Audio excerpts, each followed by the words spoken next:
ce geste de toi viendra mon secours.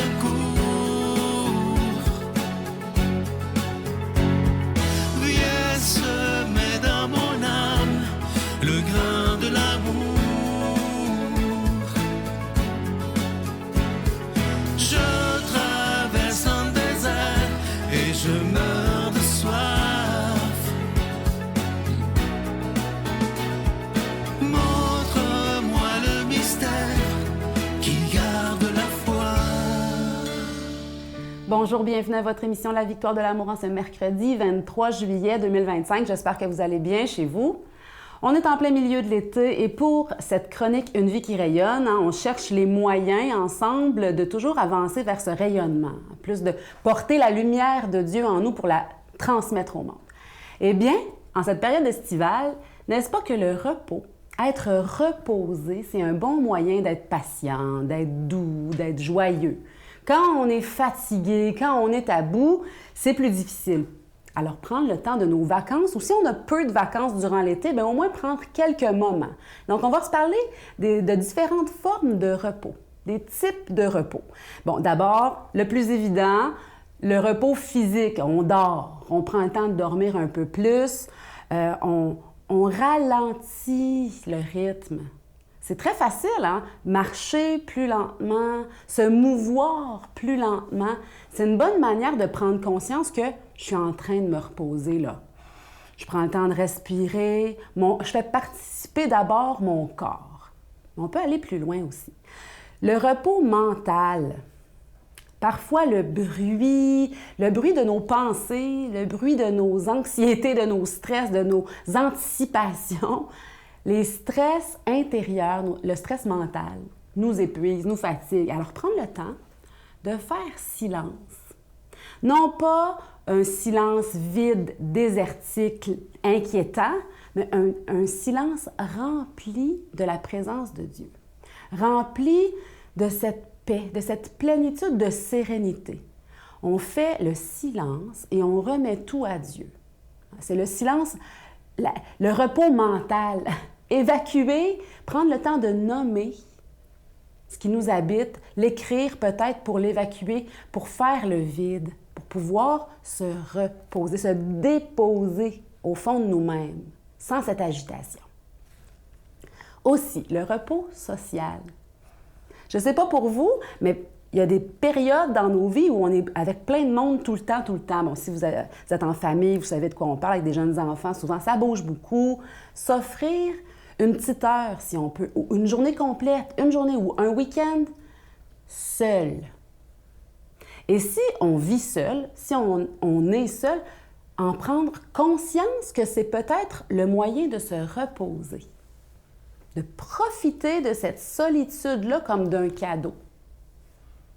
La solitude, oui, mes amis, est souvent un cadeau dont on n'a pas conscience. Donc, prendre conscience qu'on peut se reposer là, dans la solitude, prendre soin de soi, écouter nos propres besoins et en parler avec Dieu. Seigneur, qu'est-ce que tu en penses?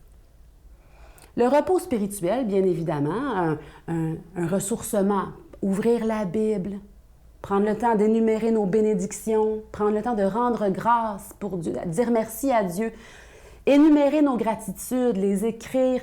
Bref, prendre un temps de prière plus long, ça c'est reposant aussi, assurément. Mon repos préféré. Je l'utilise tous les jours, ce repos-là. Et dernièrement, en terminant, je veux dire le repos créatif. Danser, chanter, peindre, j'en ai nommé quelques-uns, là, écrire, bricoler, jardiner, cuisiner, faire de la photo, créer, faire du neuf, laisser aller notre créativité. Ça, c'est reposant aussi parce qu'on peut voir à quel point on est rempli de cette imagination, de cette beauté qui veut jaillir, de cette lumière qui veut rayonner à travers nos vies par le repos créatif. Être créatif, c'est reposant aussi. Notre Père qui es aux cieux, que ton nom soit sanctifié, que ton règne vienne, que ta volonté soit faite sur la terre comme au ciel. Donne-nous aujourd'hui notre pain de ce jour. Pardonne-nous nos offenses, comme nous pardonnons aussi à ceux qui nous ont offensés. et ne nous laisse pas entrer en tentation, mais délivre-nous du mal, car c'est à toi qu'appartiennent le règne, la puissance et la gloire pour les siècles des siècles. Amen. Je continuerai à croire, même si tout le monde perd espoir. Je continuerai à aimer, même si les autres parlent de haine. Je continuerai à construire, même si les autres détruisent. Je continuerai à parler de paix, même au milieu d'une guerre. Je dessinerai des sourires sur des visages en larmes et je tendrai les bras à ceux qui se sentent épuisés. Oui, je continuerai à croire.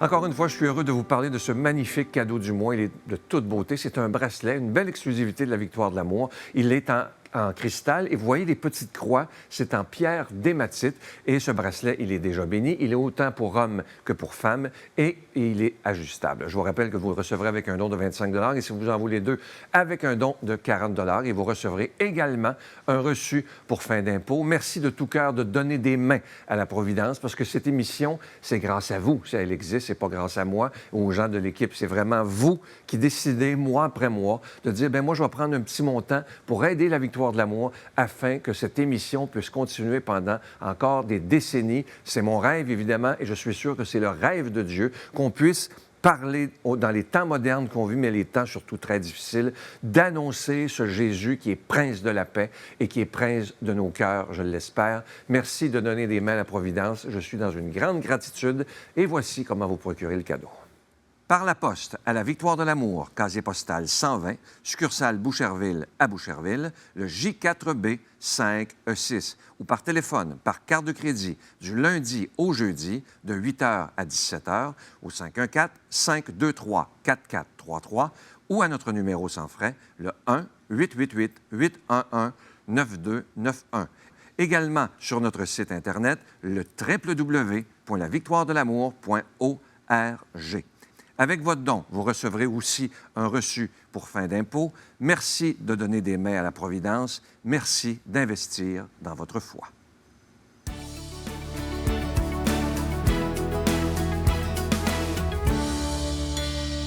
Mon Dieu, donnez-moi la sérénité d'accepter les choses que je ne peux changer, le courage de changer les choses que je peux et la sagesse d'en connaître la différence.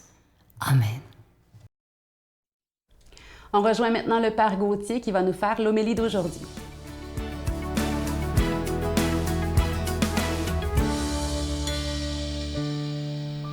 Bonjour, chers frères et sœurs, et bienvenue à la méditation de notre évangile de ce jour.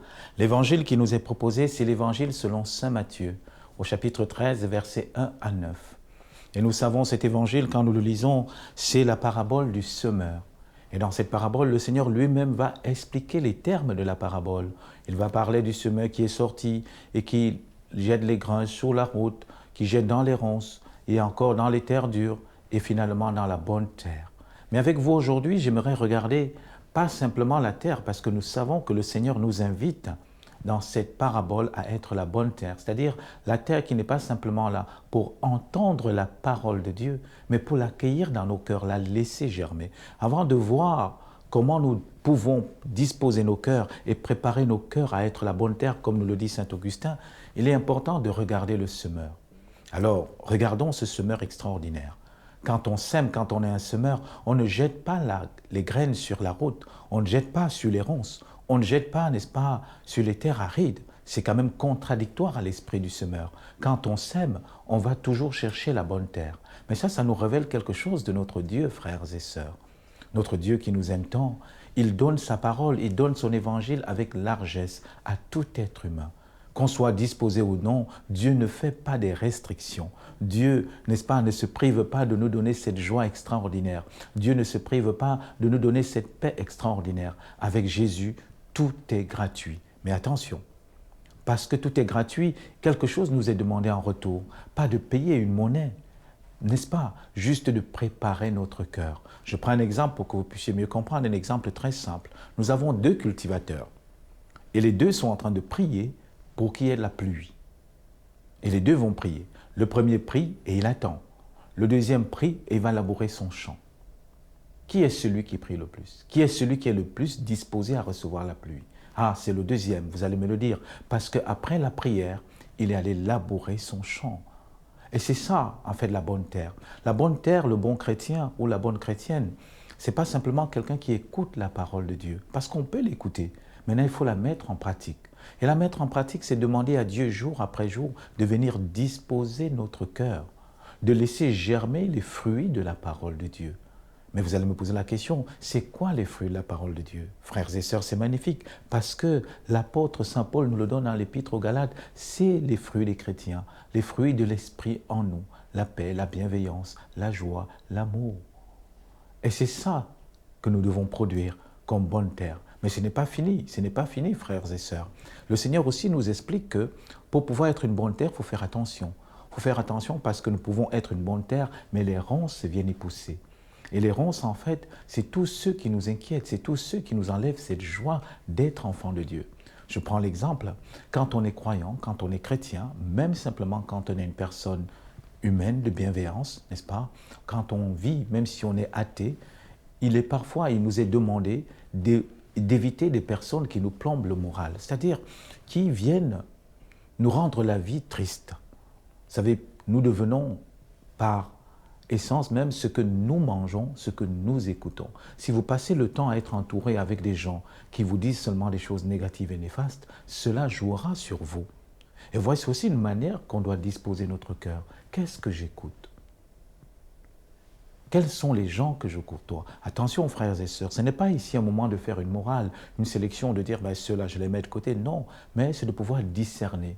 Est-ce que quand je suis avec un tel ou une telle, ce qu'il me dit m'élève, ce qu'il me dit me dispose, ce qu'il me dit ou ce qu'elle me dit prépare mon cœur à recevoir quelque chose de plus grand? Et enfin aussi, dans cette parabole, nous voyons, n'est-ce pas, que le Seigneur nous demande de nous enraciner. Vous savez, les paroles qui sont tombées sur un sol pierreux, le soleil s'est levé et le soleil est venu tout prendre. Mais la question que le Seigneur nous pose aussi, c'est sur quoi as-tu fondé ta vie? Si tu es croyant, est-ce que ta vie est fondée sur le Christ, le roc?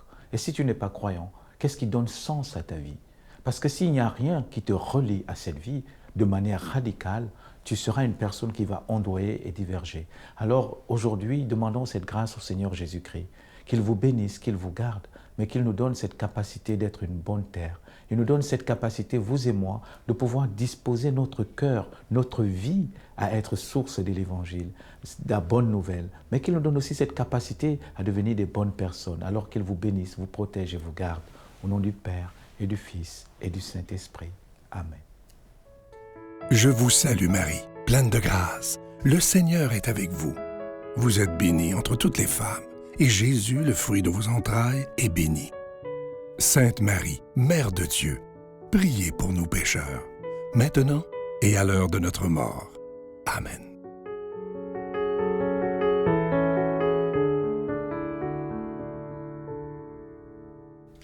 En ce mois de juillet, c'est encore le temps, si ce n'est déjà fait, de vous procurer ce magnifique bracelet en échange de votre don.